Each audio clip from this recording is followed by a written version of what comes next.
My guest today is someone who has dedicated almost 5 decades to midwifery, compassion, and protecting the heart of maternity care. Sheena Byrom has been a practicing midwife since 1978 and is an author, speaker, and passionate advocate for kindness, respect, and relationship based care. Her books, including Birth Stories for the Soul and The Roar Behind the Silence, Why Kindness, Compassion, and Respect Matter in Maternity Care, have inspired countless midwives, birth workers, and families. Although I had known of Sheila's work for many years, our paths crossed more personally after she read an article that Birthright and I had collaborated on and reached out. Since then, she's invited me to become a part of the Midwifery and Maternity Collective, a growing group of midwives, obstetricians, academics, and maternity care supporters who are deeply concerned about the current state of maternity care in the UK. This conversation was originally recorded for Sheena's podcast, All for Maternity, and I'm delighted to share it with you here as a bonus episode. It felt far too rich and important to remain in just one place. Today, I have the privilege of sitting down with a woman who has never stopped asking how we can do better and reminding us that kindness is not an optional extra in maternity care, but something fundamental.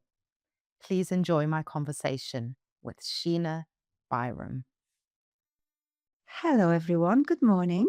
Good morning from a very wet and windy England again. And as usual, I'm just going to explain to you that I'm sat in my sitting room with my laptop in front of me and a very beautiful woman who is I'm going to be introducing her very shortly. But she's someone who I've just met online recently, and all will be revealed in a few minutes. But just to say that it's early morning. I've got grandchildren here and they're all in bed. I'm waiting for two to arrive, and the teenagers are sleeping as usual. So I've kind of like got this this wonderful podcast recording early in the morning so that I can be peaceful and quiet. But as I say, it's really windy and cold outside because I'm in the north of England.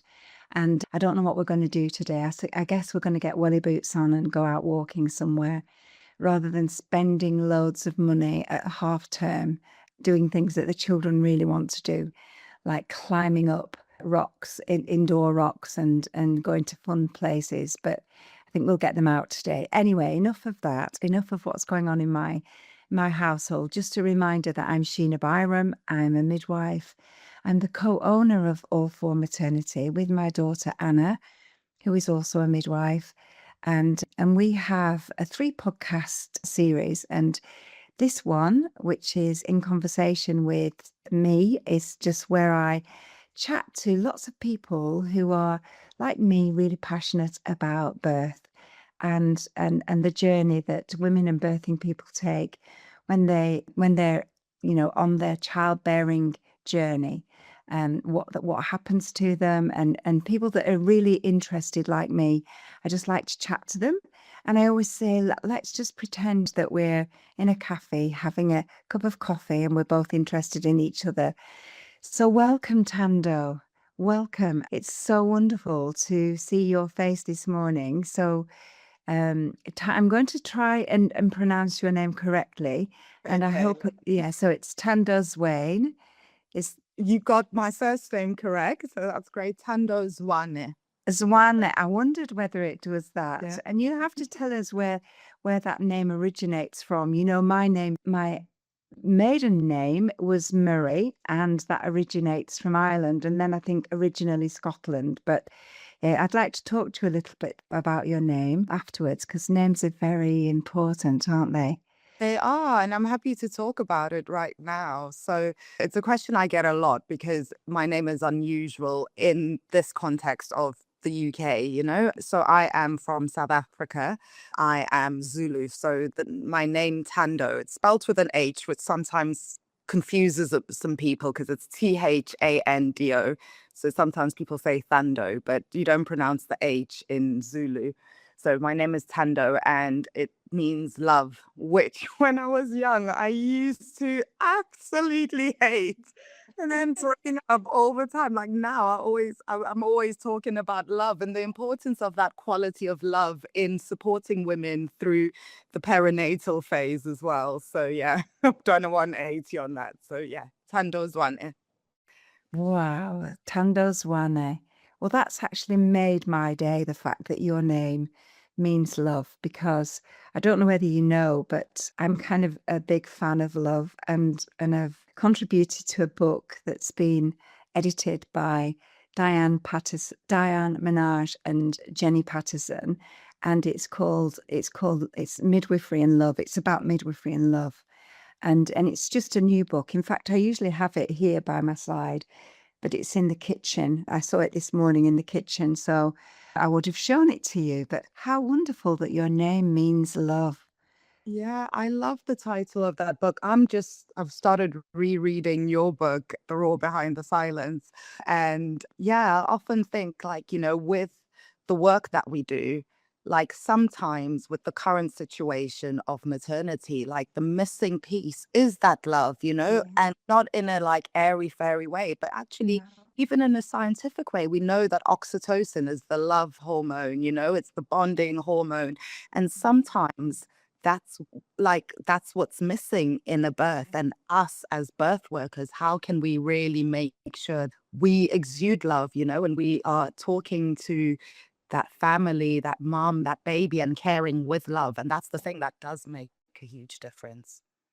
Yeah, absolutely. And Yeah.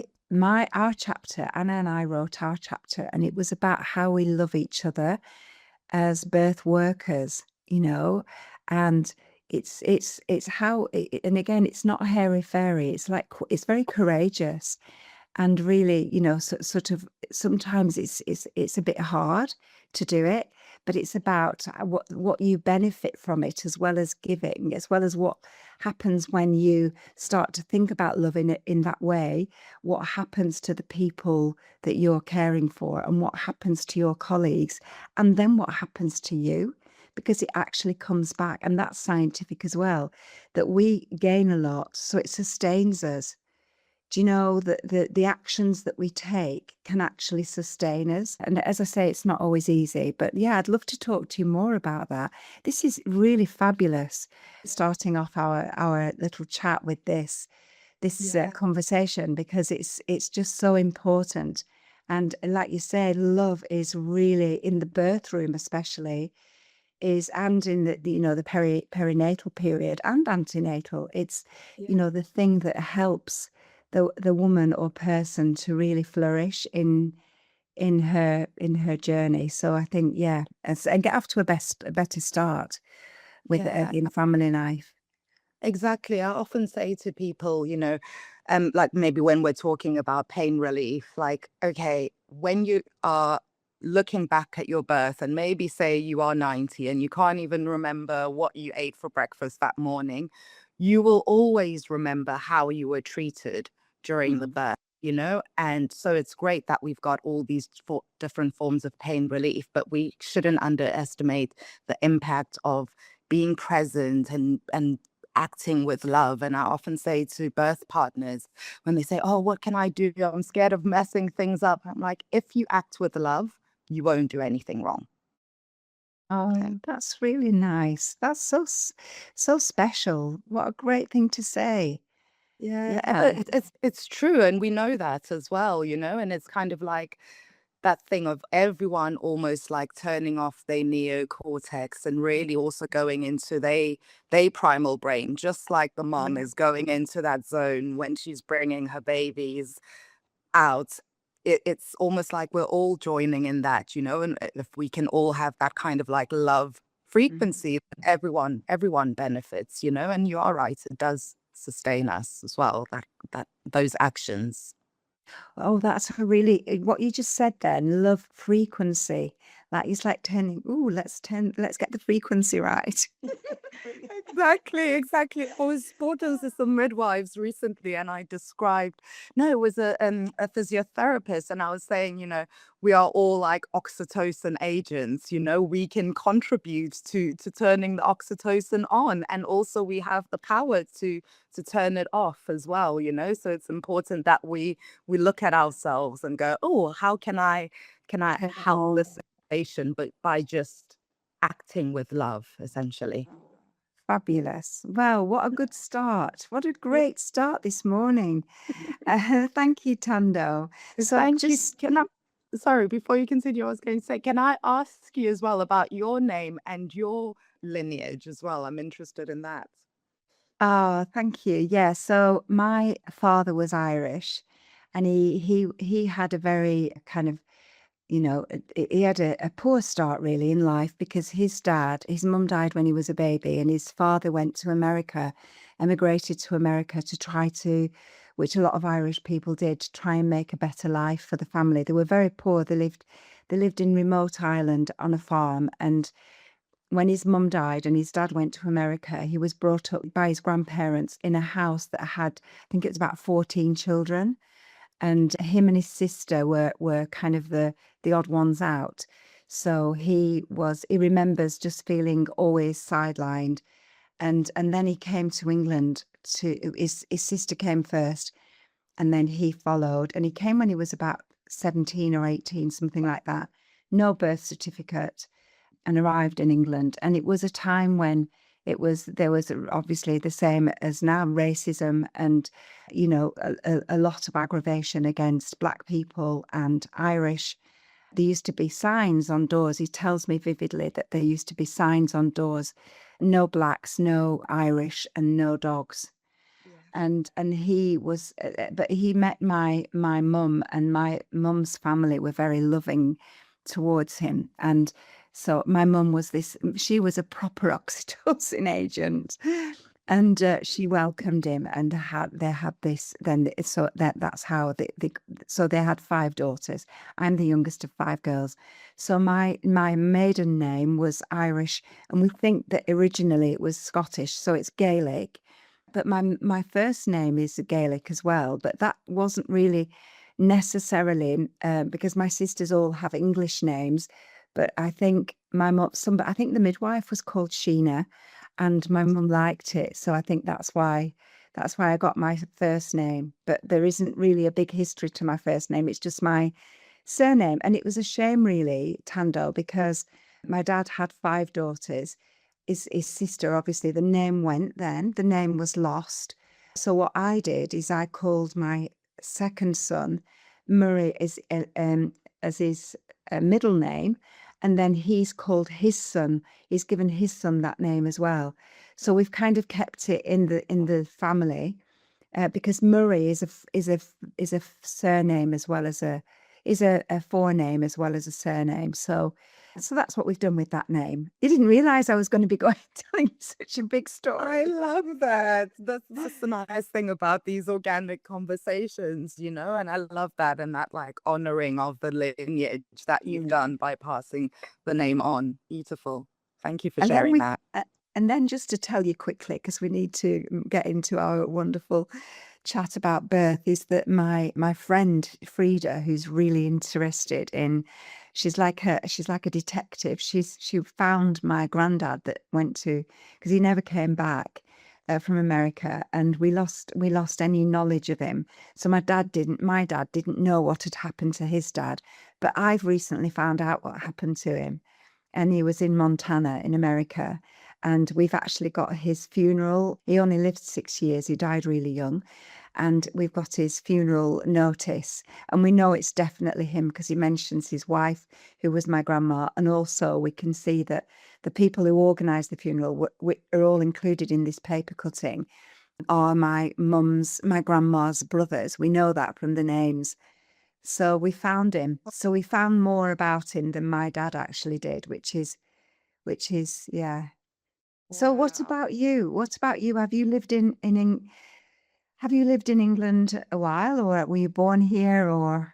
Oh, yeah. So I was born in South Africa. I came to England when I was 19 in 2004. I'd never been here, didn't know anybody.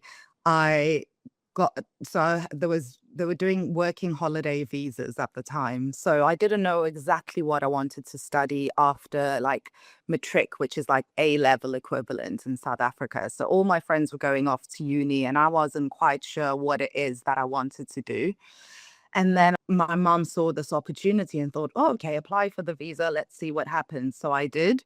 And then it got approved and I got a job offer at a hotel in Scotland. And I thought, oh, I don't know about Scotland. I'm going to freeze, going from Johannesburg and then going up to Edinburgh. So I thought, okay, everything's happening really quickly. Let's just slow down.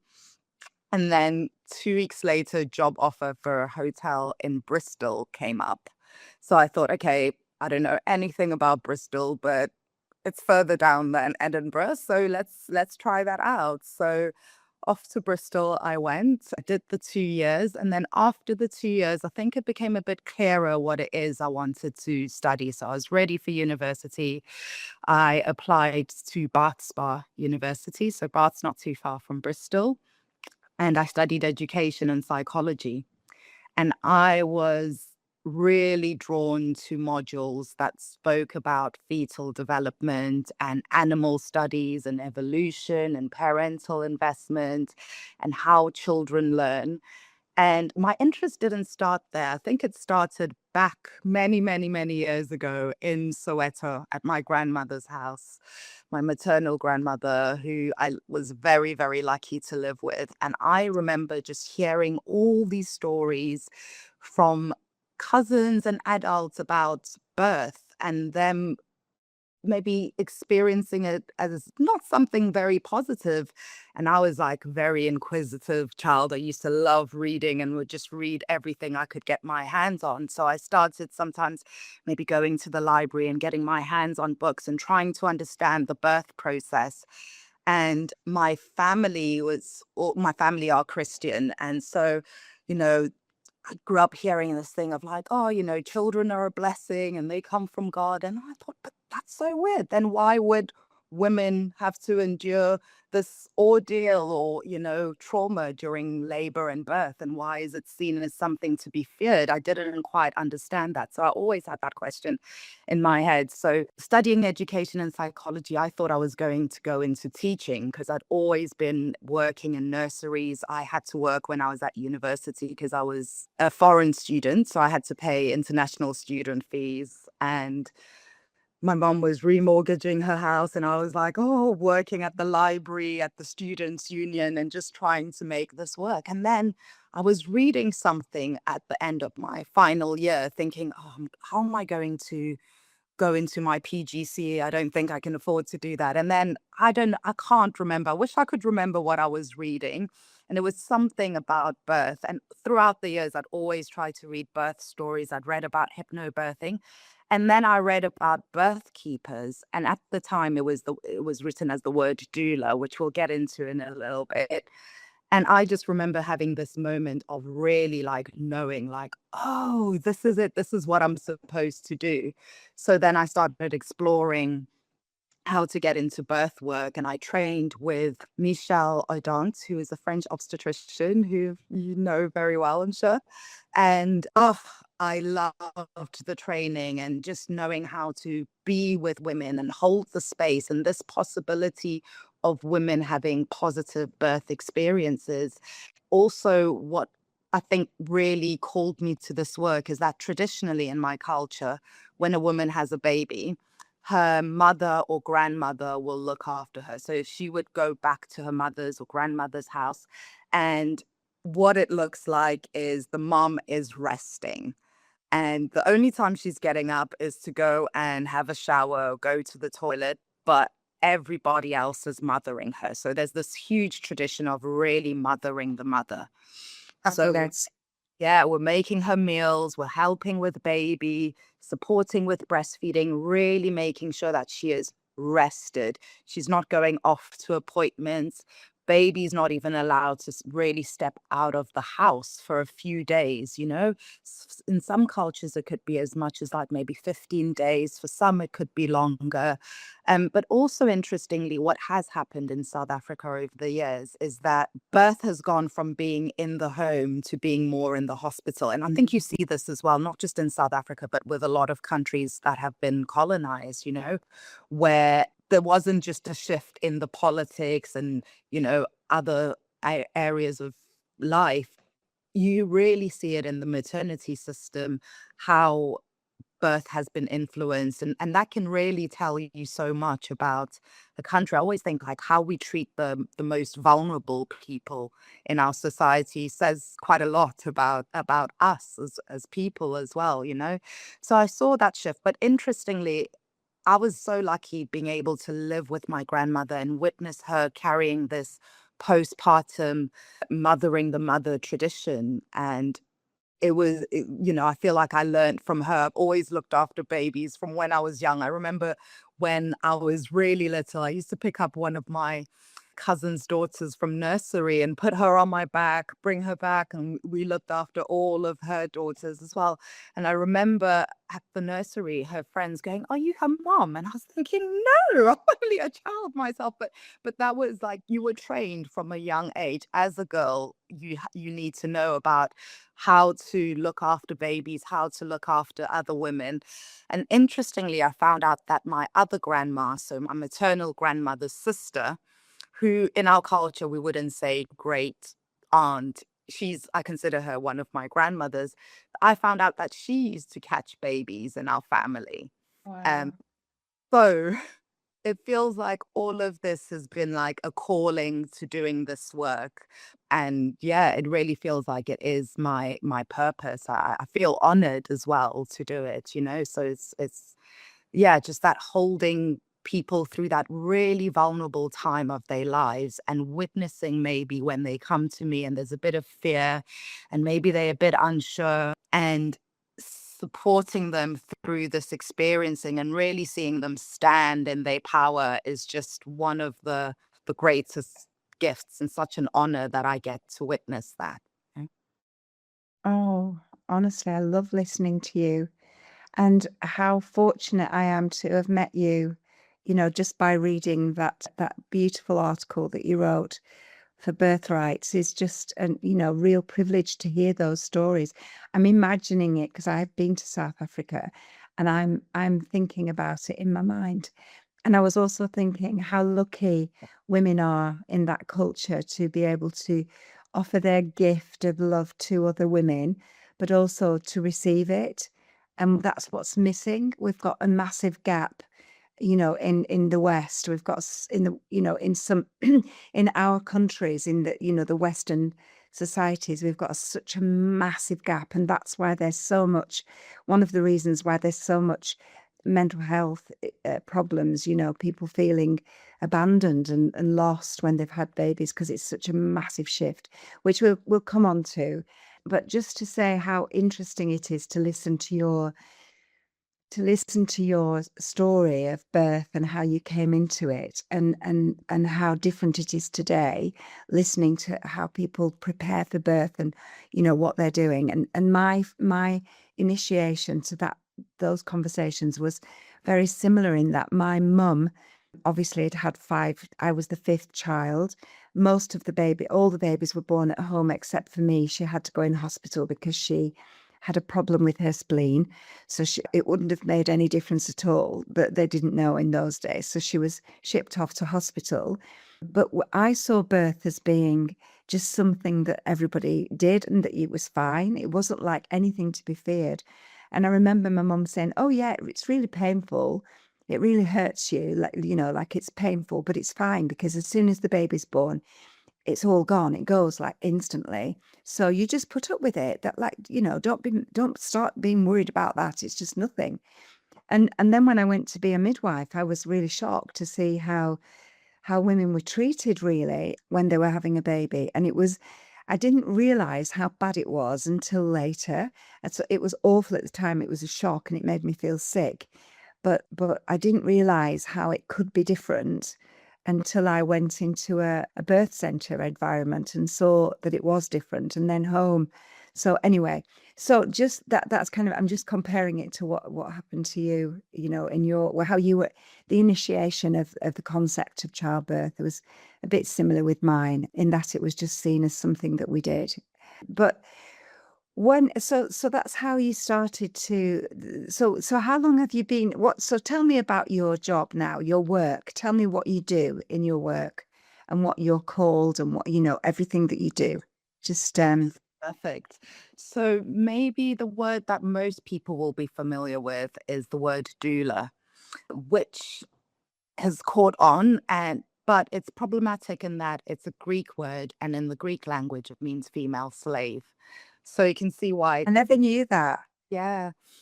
Yeah, so a word that most people are starting to use now and that I use as in my work is birth keeper. And it's a term that's it's married two words, earth keeper and birth, in that it's about keeping those ancient traditions of birth and keeping that sacred knowledge and viewing that knowledge that, you know, those traditional birth keepers that would have had. And I find it's not unusual when I'm speaking to birth keepers or midwives, or when I'm teaching people, and when I start asking them about their families, and they're like, oh, my mom was a midwife, or, you know, it's almost like there's that like lineage as well, which I think is really beautiful. So I call myself a birth keeper. So I support women through birth and postpartum.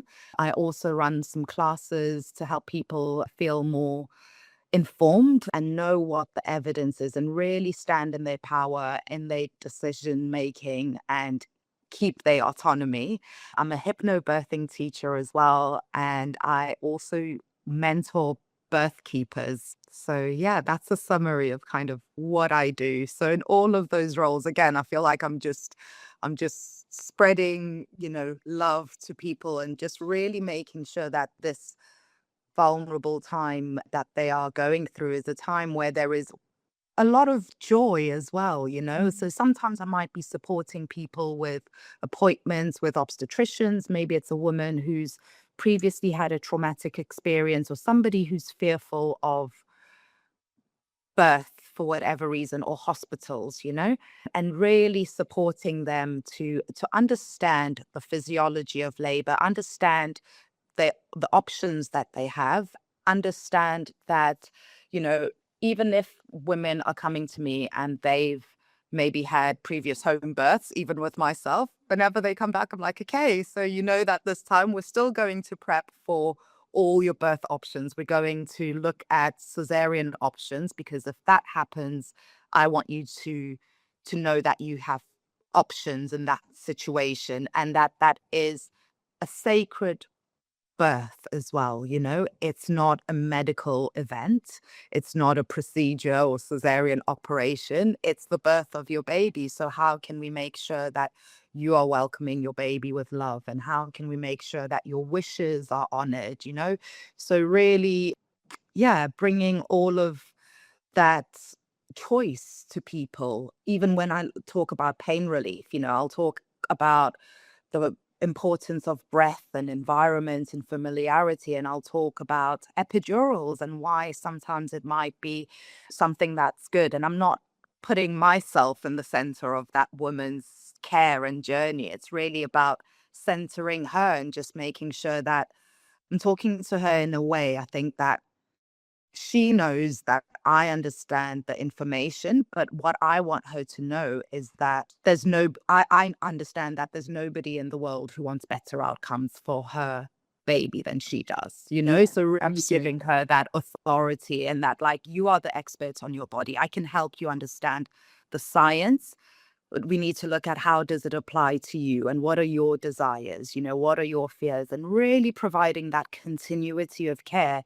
which I think is a thing that makes a huge difference. Even when women book me as late as 36 weeks, sometimes I've had people book me at 40 weeks, but just knowing that I'm that person who's going to be there to ask those questions that they might think are silly questions, which, you know, they never are.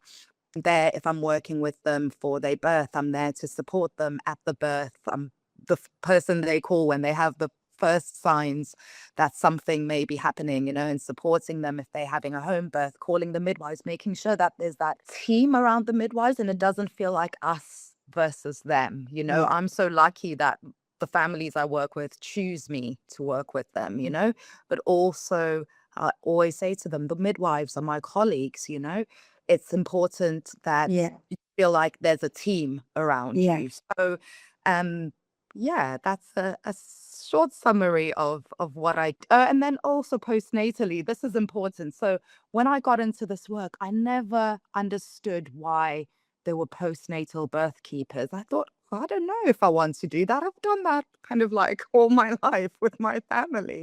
Like, that's a bit boring. I want to do something new and exciting." And I remember my first postnatal family that I supported, and the parents were moving house within London, and her mum had passed away. So I walk into this house, there's boxes everywhere, and she's holding baby. Her dad is there, but she'd explained to me that her dad was really scared to hold his grandchild because he wasn't experienced with that, and his parents, like when they had them, didn't grow up in that era where men were as involved as maybe they seem to be or are these days. And so when I walked in, surrounded by boxes, the movers are there, and she takes the baby and hands the baby over to me, and she just cries. And she just says, "What a relief to just be able to hand my baby over to somebody." And something clicked in that moment. And I was like, that's what's missing here. What we've done over time is move from where there used to be community and people would maybe know their birth keeper, their midwives from way before they were maybe even pregnant. And so there was that community of care. They had that one person who would, Yeah. or a team of people who would get to know them during pregnancy and look after them postnatally. So there was that safe relationship that was established. And here we are in London, where people are living in these flats or houses. Some people might not know their neighbors. There isn't that village, that community. So I really got that importance. And I thought, gosh, what a crazy idea to expect two people or sometimes one person to bring up, bring life into the world and do it on their own. Like, where's the community? Where's the village? Where's the society? So from then on, I started supporting people postnatally as well. Yeah, what a fabulous thing to do. I've always thought if I wasn't so busy with supporting midwives, I'd love to do that. I'd love to support women postnatally. If I had more time, that's what I would do. I'd double up to being a postnatal doula. I'd love that. Well, or birth keeper, Yeah. or whatever I'd be called. I'm actually still a midwife. Exactly. I'm still a Yeah. practicing midwife, but if I'm going to care for people, I have to put in an intention to practice in an area. So I'm a practicing midwife, and I support midwives and birth keepers. So when I read your piece in the blog on Birthright's website, which I'll add to the information on this podcast, you talked about how you've noticed you work within London. You're caring, like you've just said, you're a birth keeper in London, and people can book you, and you usually work with teams of midwives as well. So that's really great. Building that relationship. Yeah. And when you booked to go to a home birth, for example, you are working with the midwives, home birth teams, or midwives who are providing that cover. And you've noticed a change, haven't you, over the years? That service, that provision. It's just explain what that change has been with the midwifery profession, how you've noticed the change. Yeah. I remember, so when I came into this work about maybe almost 13 years ago, I started off in Bristol, and there was two kind of main hospitals and a freestanding birth center.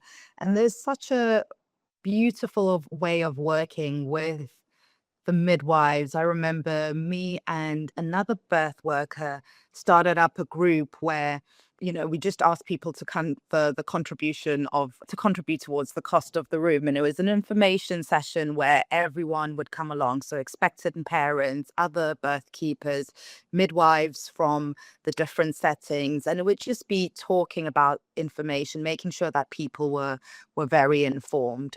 And I remember I worked with an independent midwife. I was taking me and a few other people. She had a series of workshops talking about different topics. And she asked me to write a piece about introducing what birth keepers are and how we can work in partnership with the hospitals.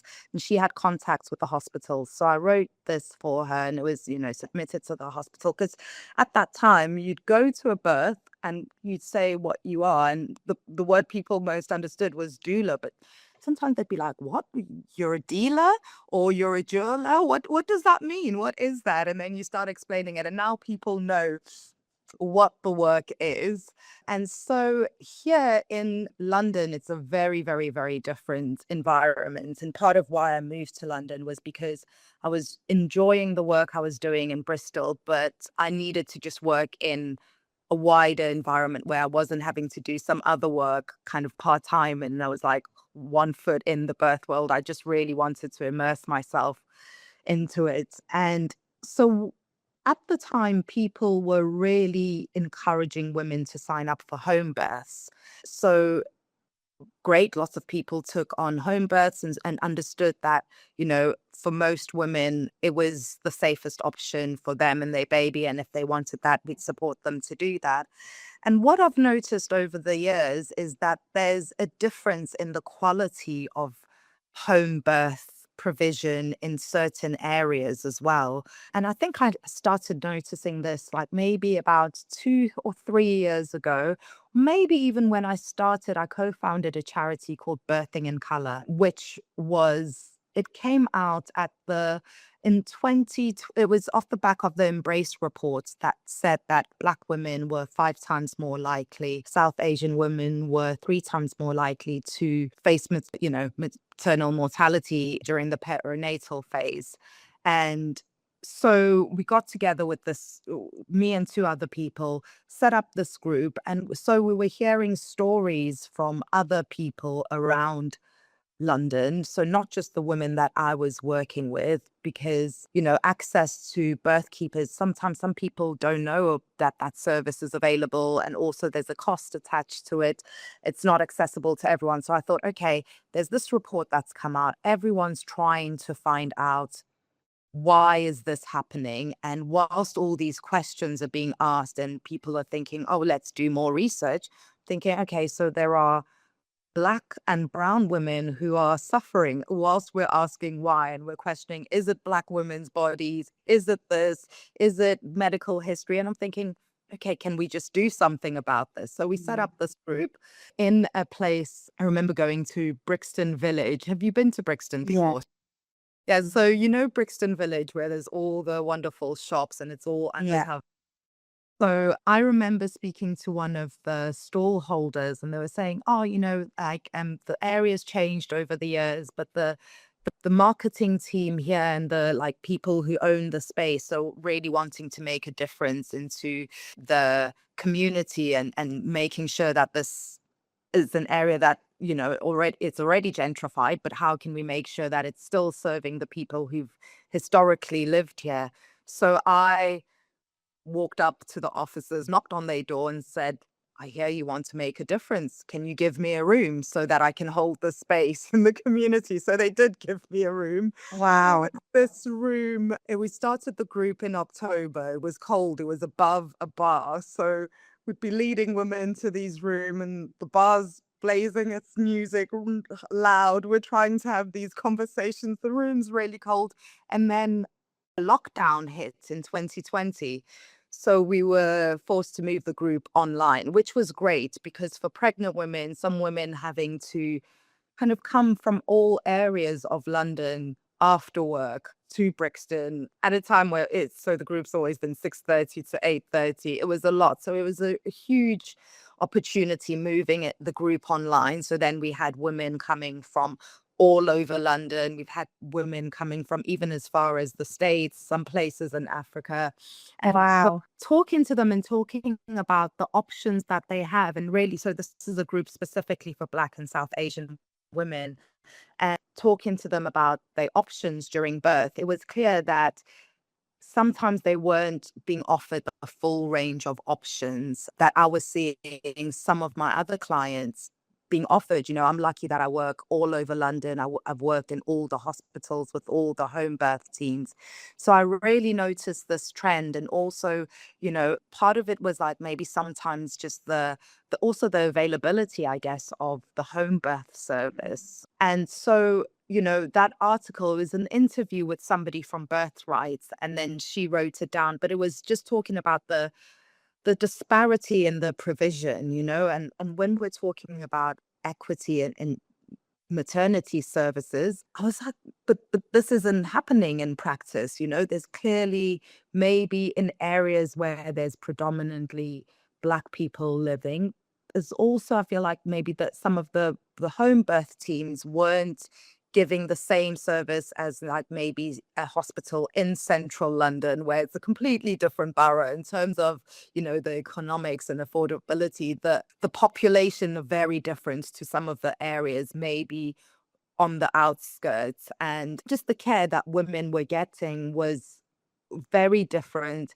The options that they were getting was very different. So I started these conversations with Birthright and just talking about what can we do to actually make sure that people are being given options. And I think we haven't really quite still got an answer. I think we're still exploring this question about what can we do to make sure that everyone is treated in a way that is really supportive of them, because when you look at also the history of midwifery, it's not about like necessarily going, okay, everyone is equal here in this situation. But as Black women, when they are stepping into birth, no matter what they've accomplished in their lives, they could be, a doctor or whatever. But when you're coming in and you're a vulnerable woman, you're coming into maybe a ward or into a service, you're in your, pregnancy. And if somebody, say maybe there is a doctor, obstetrician, or a midwife who has certain biases or beliefs, and they think, oh, okay, I've been taught, because we know that this was, which I'll get into in a little bit, the history of education of midwifery and how to look after women, that maybe Black women have more thick skin, or they can really tolerate the pain. And how does that actually impact in that situation? And it's very different, because you could have, maybe a white woman going into a birth setting, but regardless of how informed she is, her skin will always talk for her. Whereas a Black woman going into a setting, if I'm a birth worker who's got a certain idea and I have racist beliefs, how does that play out in that environment, Or even when I'm talking to that woman antenatally, how does the options, the way that I speak to her, my beliefs about how maybe educated or informed or she is, and working with her autonomy, that really, like, you really see that playing out sometimes within, not just at birth but also antenatally. And I'm lucky that a lot of Black women will choose to work with me because they feel like, oh, okay, they get it. Or even if their partners are white, sometimes their partners call me and say, I need to find a Black birth keeper because I know what the statistics are like, and I want her to feel safe and have somebody who maybe understands why historically she might be a bit more fearful, if we're coming from a history where Black women have been experimented on, and, especially in the maternity lineage. So just really hearing those fears and concerns from women and seeing that it's not playing out in a way where they have the access to the care just like any other woman could, essentially. Yeah, I know there's a lot of work to do, right? Yeah, I there think is. we're moving in the right direction, I think, with all that's going on, but I do think there's a long way to go. But it's so useful for you to explain it Thando, in those ways. And I really get it, because especially these preconceived biases, especially these, inherent kind of beliefs from professionals and birth workers, in terms of, like, I remember I worked in an area with high South Asian population. 35% of the women were from India, Pakistan, or Bangladesh. And one of the beliefs was that they didn't want to have their babies at home, so the midwives didn't even offer it. So it wasn't a conversation that was had, because they said, oh, they wouldn't want it anyway, so we won't talk about it. Well, how did you know? If women don't know what they don't know. So that's something that, that was part of what I was living and breathing in, that kind of environment. And we created a birth center, a freestanding, but we created 3 actually. But one of them was a big freestanding birth center in the Blackburn, in the area where the majority of of the families lived from those communities. And they started to use the birth center and absolutely loved it. But just coming back to what you were talking about originally, and you were saying that, that Black women weren't offered home birth. I know that that's in the article that you wrote, and I keep referring to that you said that sometimes they weren't offered it because of the belief that they didn't want it, they wouldn't have it, or just because they weren't offered it because of maybe racism. And also you talked about the fact that the home birth teams didn't seem as experienced as they had been in the past, and that there was sometimes that fragility around the competence of the midwives that were going out into home birth teams. And these things that really hit me in your article were the racism impacting on choice, and also on outcomes, of course. But when we're thinking about home birth, which is a topic that we're focusing on, you also talked about the worry, the fact that the midwives, the teams, weren't necessarily as experienced and competent as they used to be. And that's something that's really, all of these things are really, really critical when we think about midwifery and we think about the safety of mothers and babies. So I just wondered if you'd explain a little bit about that as well, about what you found in your practice, in your Yeah. experience. Great. Yeah, I think it comes down to, you can't look at it separately without also looking at like the impact of racism and medical racism, like you said in that example of South Asian women not being offered the full range of their choices in that, oh, you can have a home birth, or, even simple things postnatally, like maybe women not being told, oh, you have to also go to these appointments, and maybe the culture not coming into it. For example, things like in certain cultures, like I said earlier on, it might be that you have a tradition where you have the first 40 days or however many days of really resting and that postpartum care. And just even things like, I think it's about really questioning the information that we're giving to women. Like if I've got maybe a woman from Bangladesh in front of me and I'm talking about nutrition and what she's eating, it's like, how do I make that culturally relevant without like making her seem like, oh, if I eat these foods, well, this person said, no, my plate needs to look like this, so I'm not eating very well. So you can then understand why somebody might be like, oh, okay, maybe then also other aspects of my culture might not be welcome in that birth space. So these kind of medical or these biases that people have really do show up in the birth space. And I think when we think about also the context, especially of the UK and the specific population of the UK, because it really differs from country to country, you can't not look at the history of people who were enslaved. And some of the work I do is about teaching, whether it's like maybe for the civil service. I've worked with the Environment Agency, now starting to work with schools and teaching this kind of work to young people. I'm like, okay, let's maybe try and get the I'm in talks with a private school in Oxford at the moment about coming in, and it was for Black History Month, but we're going to do it beyond this month of October. And I think it's everyone's history as well. So I'm really trying to get into the schools, speaking to the young people about racism, institutional racism, bias, medical racism, just a Black problem or South Asian problem. It's everyone's problems.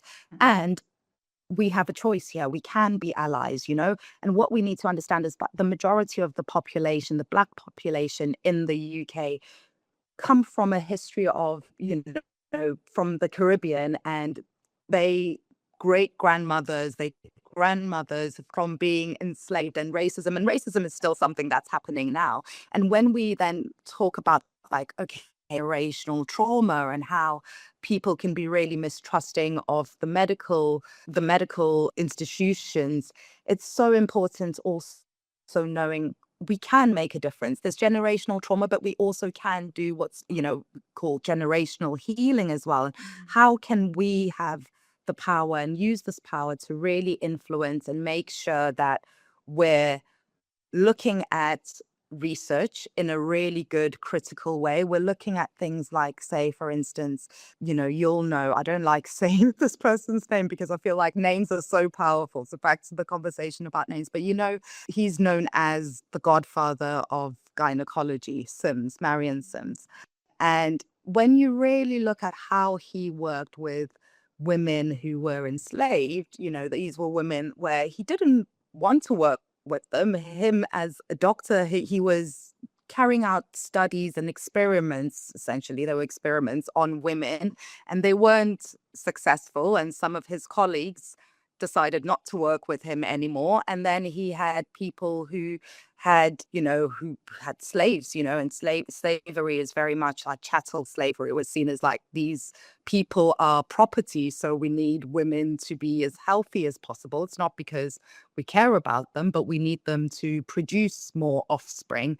So when you look at that history, and actually the women who supported this gynecologist were women he was meant to work with, as in they were his patients, but he was supposed to work with them for 6 months, and then some of them he ended up working with them for 4 years, performed 40 surgeries later. He was using a lot of their knowledge and ancestral wisdom to try and, like, advance gynecology. And eventually, later on, many, many years down the line in his career, he was successful. But the people who were helping him run his clinic were these Black women, and they weren't being given even the credit for that. They were being experimented on. And, it's not such a unique story, because I think it was happening for a long time. But when we look at, like, oh, okay, the people that we are holding as, like, the beacons of knowledge and light, were they really practicing with love? Like, I don't think No, he was not on the love frequency, no,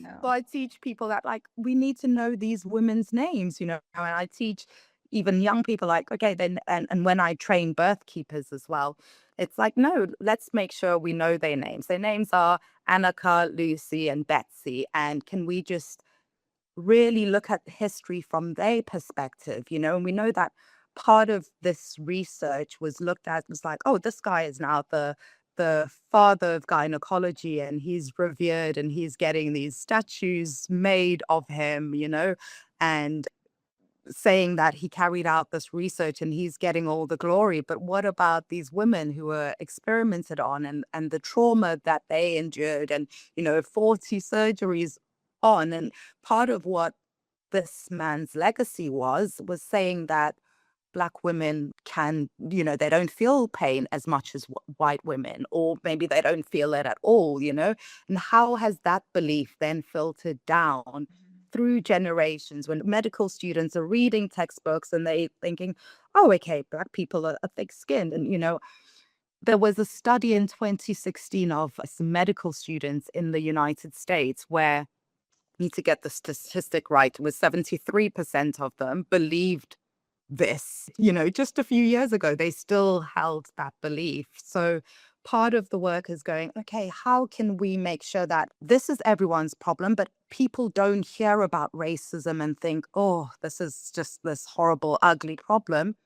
I don't know what to do. I feel helpless about it. It's knowing we can all do something about Yeah, it. We can be absolutely. allies, you know? Mhm. And, you know, I say to some of these students, your voices can reach places where my voice can't, you know? So challenging these beliefs and having conversations, Absolutely. whether you're in the boardroom or you're Mhm. working in a hospital, like this is how we can together challenge this, Yeah, essentially. yeah, absolutely. And thank you for speaking about that, about the history, and saying that it's all our history because we've all participated. And, you know, acknowledging that and changing that is really, really important. And, you know, I really appreciate you talking, because there'll be people listening who can, you know, think about how they can impact on making change happen. So that's just really, really critical. Thank you so much. I have to tell you, and I don't know what it means to you, but when I was training to be a midwife, I didn't see Sims as being a father of gynecology. That was just how we were taught. We didn't revere him at all. I only knew that he had a speculum named after him, and I didn't know about that until later on. But since I've learned over the years about the horrific practices that he and many others did, then it's, you know, it's come to light, and we have to change the conversation and make things better. And like you say, we can do that. We can make it better by the way we speak and the way the way we act, and also speaking up, you know, speaking up and speaking out. We have family. My daughter-in-law is Nepalese, and so my children are, you know, are brown, my grandchildren, and very often, you know, people, the way people speak and the way people act, you can see there's a difference. So we speak up about it, you know, we can. So we feel that it's absolutely critical that we do that and influence our friends to do the same.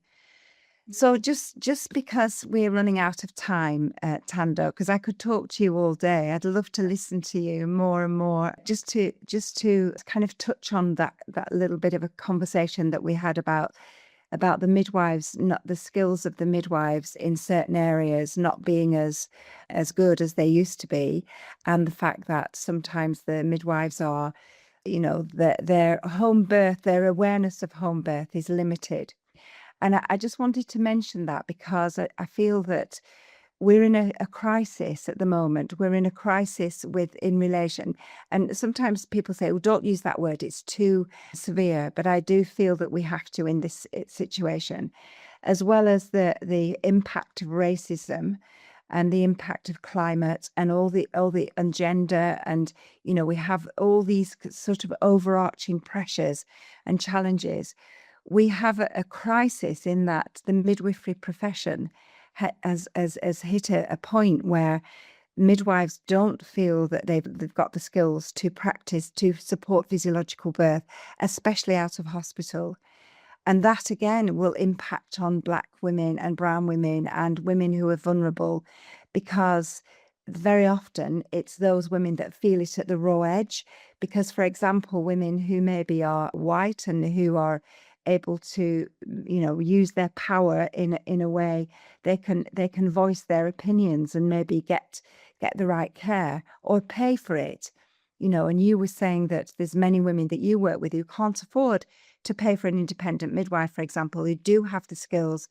So it's when the choice is, not only are women not being offered the choice because of preconceived ideas, but also it's that they can't access that choice even if they want it, because the midwifery skills are diminishing in some areas.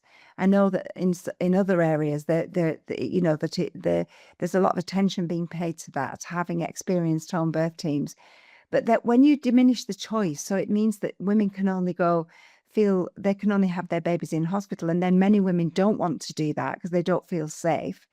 It's just such a big concern of mine and of many people's, you included. That's why I wanted to connect with you, that this is happening, and we have to keep on having these conversations, because I'm in touch with politicians, and I hope you are, just to keep speaking out about that, this issue is massive. And it's just the fact that, I've been talking to people who are running a charity, a brilliant, brilliant charity that's called 1001 First Days. And it's about making sure that families have the best start, because we know that if you don't have a good start to life, for the mum and the baby and the dad, then there's the fallout goes on and on and on and on.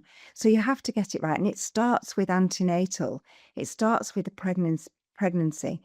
And if you've got all these concerns going on and all these challenges where women aren't having that ability to choose the safest place for them, whatever they feel is the safest place for them, if they can't do that, they're being marginalized even more.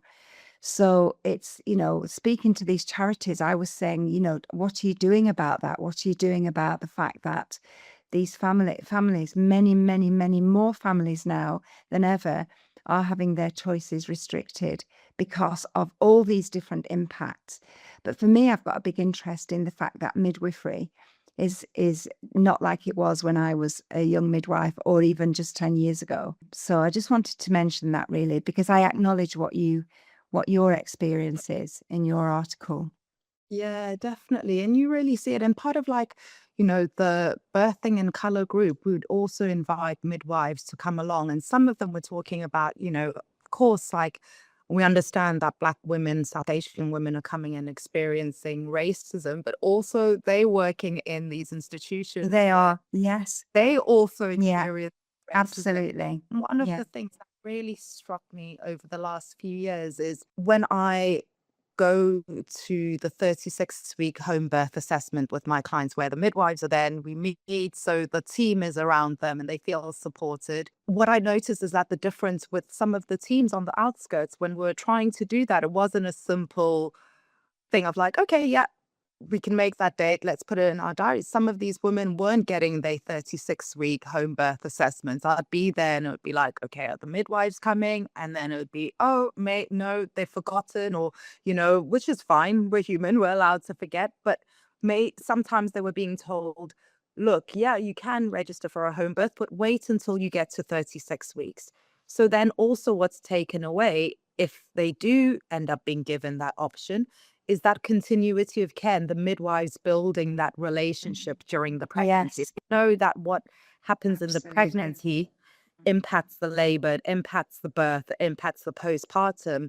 And also even how the teams were run. Some of the teams, we know that like in most hospitals, if you've got the community midwife team, there's a team, that's what they specialize in. They feel really confident and competent. They're seeing and supporting home births on a daily basis. And then other hospitals were running their system where there was like maybe an on-call rota where it wasn't Yes. specifically home birth midwives. It was just midwives who could be called in from the hospital. So maybe they weren't also confident in supporting home births. So then I've also seen the rise of women wanting free births, and maybe not because that is them acting out of autonomy, it's acting out of fear. So I think when you use the word crisis, that's what we're in. This is a crisis. It's not just a woman's issue, it's everybody's issue. Everybody is born, everybody is impacted. We can't isolate this issue and go, oh, okay, it just affects those women when they're pregnant. It has ripple effects in society as well.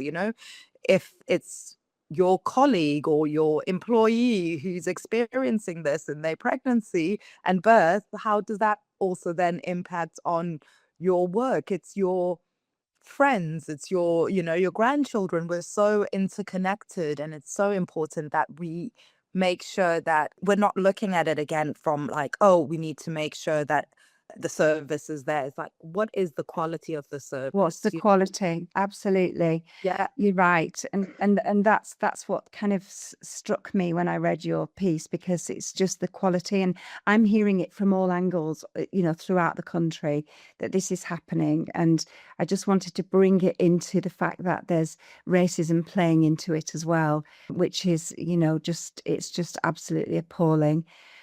But on that note, I know we have to come to sadly come to a close with our conversation, Thando.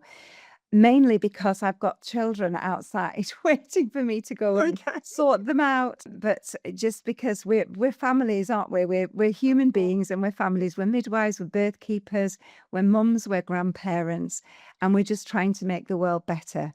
And I want to finish on a really positive note, because I want to say that the fact that you and I have met, the fact that you're now part of the Midwifery and Maternity Collective, which is just it's a big group now, because we've got nearly 500 people in it. But we know that there's a groundswell. We can see it on social media. We can see it in the media, a groundswell of acknowledgement that something has to be done, and it is being done, but maybe not as quickly as we want. But we have to be patient. But the fact that you and I now are connected, and that we can continue these conversations, maybe do another podcast in a few months, just to catch up on things and see what we've been doing about our what actions we've taken, and how we continuing to be that's what did you call it, a love generator, did you say advocate? No, Love frequency oxytocin agent. an oxytocin agent. I'm going to write that down. And I'm going to be an oxytocin agent today, and for the and I'm going to keep talking about it. I'm going to write that on social media. So just just to say, we do have to close our conversation now, but not really close it, just pause it until the next time. And I just want to thank you again for your rich insights to your world and your work and your heritage. And thank you for sharing it with us, and for being such an amazing oxytocin agent, and for sharing that with your time with me today and with the rest of the world. I really, really appreciate it. And I hope you have a lovely, lovely day. Thank you so much. And likewise to you. I've known about you and your work from when I started on this work. And it's so important, especially, as birth keepers, I work on my own. But just having these other people that you're like, oh, okay, we speak the same language. Sheena's this beacon of light who's talking about love and oxytocin in the birth room. So I'm going to close off by saying thank you. It's been such an honor having this conversation, and I want to continue having these conversations with you. And my challenge to everyone listening is just today, please try and see how you can be an oxytocin agent with your loved ones, with your grandchildren, with everyone you come across, and just see how those ripples of kindness, that's what it comes down to. We don't need to create a new policy and new way of working, inventing something, but if we can just start from that basis of love, the effects are immediate. We don't need a research study that's going to take 20 years to put into practice, it's immediate. So yeah, that's my request. Well, that's such a beautiful request, and one that resonates with me, and also just a lovely way to end. And on that note, I'd like to say that I'm sending you lots of love today. So thank you so much for your time. I'm sending it back, and I'm receiving your love. Thank you so much, Sheena. Keep up the good work.